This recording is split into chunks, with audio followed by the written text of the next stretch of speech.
میری آنکھ دوپہر میں کھلی۔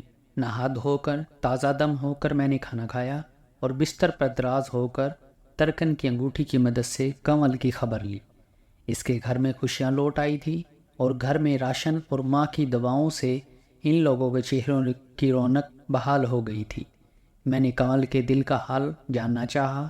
اس کے دل میں میرے لیے محبت، عزت اور ممنونیت کے جذبات تھے، اور اس کا بس نہیں چل رہا تھا کس طرح مجھ پر فدا ہو جائے، کس طرح میرے احسان کا قرض اتار دے۔ عورت کی مرد سے پہلی ڈیمانڈ عزت ہوتی ہے، مان ہوتا ہے، بھروسہ ہوتا ہے۔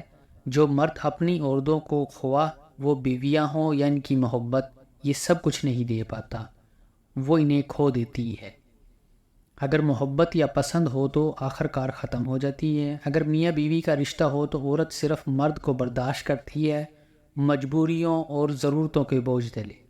کسی بھی تعلق میں، خواہ محبت کا تعلق ہو، سیکس کا تعلق ہو یا میاں بیوی کا، اگر عزت نہیں، مان نہیں، یقین نہیں اور بھروسہ نہیں تو وہ تعلق، وہ رشتہ قائم رہنا ناممکن ہوتا ہے۔ اگر ظاہری طور پر بیوی شوہر کو برداشت بھی کر لے تو وہ ٹوٹ جاتی ہے اور اس کا دل ویران ہو جاتا ہے، اندر سے خالی ہو جاتی ہے۔ عورت کے دل کا سنگھاسن پر مرد صرف اسے عزت، مان اور یقین دے کر ہی براجمان رہ سکتا ہے۔ عام طور پر لوگوں میں یہ غلط فہمی پائی جاتی ہے کہ محبت زندگی میں صرف ایک بار ہوتی ہے، جو کہ 100% غلط ہے۔ ایک محبت کو ہمیشہ دوسری محبت ختم کر دیتی ہے۔ جو لوگ غلط فیصلوں یا غلط لوگوں سے محبت کر لیں، اگر وہ اس فیصلے، اس تعلق کو قائم بھی رکھنا چاہیں تو سوائے اذیت اور درد کے کچھ حاصل نہیں ہو پاتا۔ میں نے کنول کے گھر کا ایڈریس معلوم کیا اور بیگ سے نوٹوں کی کچھ بڑی گڈیاں نکال کر جیب میں ڈالی اور ہوٹل سے باہر آ کر ٹیکسی لے لی۔ میرا رخ کنول کے گھر کی طرف تھا۔ میں چاہتا تھا جلد از جلد اس معاملے کو انجام تک پہنچا دوں۔ آدھے گھنٹے تک سفر کے بعد میں کنول کے دروازے پر موجود تھا۔ مضافاتی علاقہ تھا اور اس کا گھر بھی اسرت زدہ نظر آ رہا تھا، مگر میں اندر داخل ہوا تو مجھے ہر چیز میں سلیقہ اور کرینہ نظر آیا۔ کنول مجھے دیکھ کر حیران رہ گئی تھی، شاید اسے اتنی جلدی میرے دوبارہ آنے کی امید نہیں تھی۔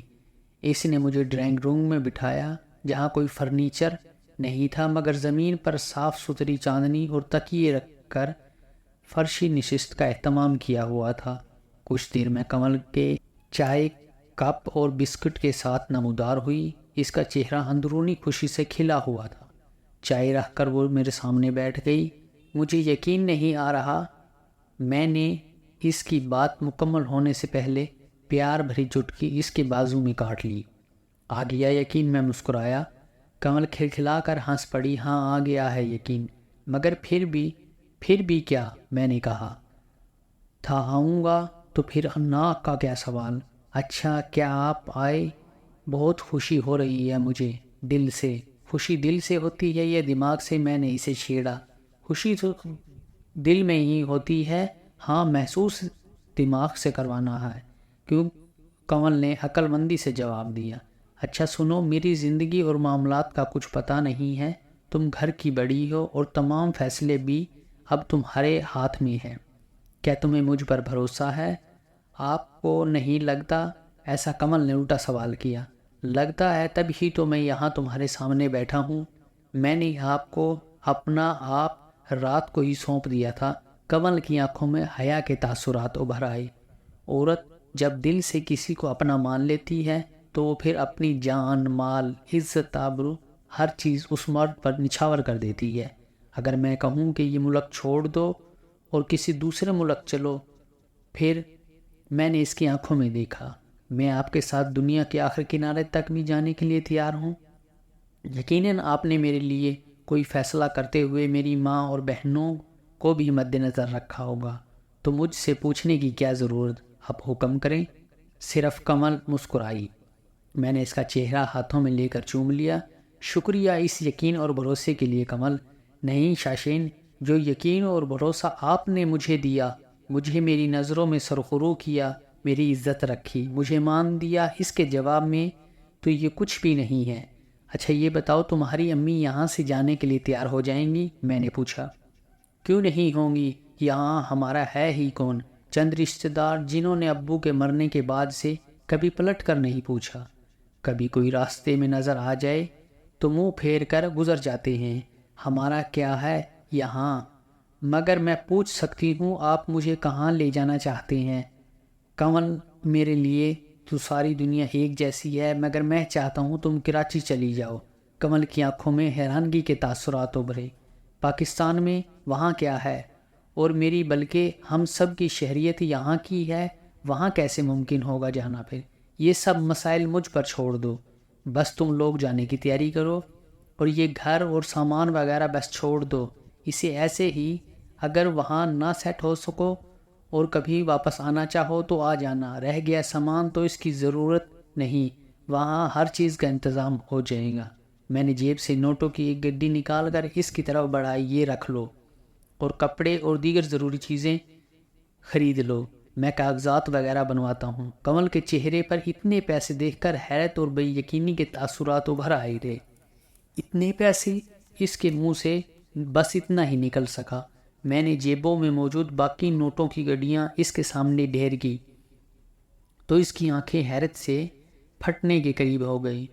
صرف اس لیے دکھا رہا ہوں، پاگل کے سارے معاملات اور مسائل مجھ پر چھوڑ دو، تم صرف وہ کرو جو میں کہہ رہا ہوں۔ اگلے چند دن کاغذات بنوانے اور دیگر تیاریوں میں گزرے۔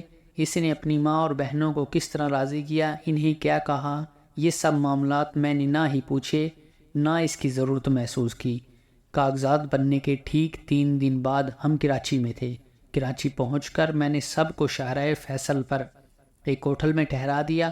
اس کے بعد پیسوں کا انتظام کر کے PECH کے علاقے میں ایک عالی شان 2 منزلہ کوٹھی کا سودا کیا جو مکمل فرنشڈ تھی۔ اس کے بعد کنول سمیت سب لوگوں کو ارجنٹ شناختی کارڈ اور دیگر کاغذات بنوائے جن کی روح سے وہ پاکستانی شہری تسلیم کیے جاتے۔ پیسوں کے لیے میں نے وہی بینک والا طریقہ اختیار کیا تھا۔ وہ کوٹھی کا ٹوکن میں کر چکا تھا۔ جب فائنل پیمنٹ کا وقت آیا تب تک میں سب کے کاغذات بنوا کر آ چکا تھا۔ وہ کوٹھی میں نے کنول کے نام پر ٹرانسفر کروا دی۔ جب میں ان لوگوں کے ساتھ پہلی بار کوٹھی میں داخل ہوا تو حیرت سے ان کی آنکھیں کھل گئی۔ یہ عمارت اور شان و شوکت انہوں نے کبھی خواب میں بھی نہیں سوچی تھی۔ نچلی منزل پر ان لوگوں نے رہائش اختیار کی۔ میں نے اپنے لیے اوپر منزل کو چن لیا تھا۔ میں نہیں جانتا تھا کب تک میرا ساتھ ہے، مگر جب تک تھا میں انہیں ہر قسم کی پریشانی اور مسائل سے دور رکھنا چاہتا تھا۔ میں نہیں جانتا کنول میں کیا کشش تھی یا کس وجہ سے میں نے اس کے لیے اتنا کچھ کیا، مگر بہرحال وہ ہوس کا جذبہ نہیں تھا۔ ہم شام عصر کے وقت کوٹھی میں شفٹ ہوئے تھے جہاں دنیا کی ہر سہولت اور آسائش مہیا تھی۔ نہا دھو کر تازہ دم ہو کر میں کوٹھی سے باہر آ گیا۔ اگلے 2-3 گھنٹے میرے ضائع ہوئے مگر میں کامیاب رہا۔ رات کے 9 بج رہے تھے جب میں ٹیکسی میں واپس گھر آیا۔ بیل بجانے پر دروازہ کنول نے کھولا اور میرے ساتھ ایک اجنبی کو دیکھ کر حیران ہو گئی۔ جاری ہے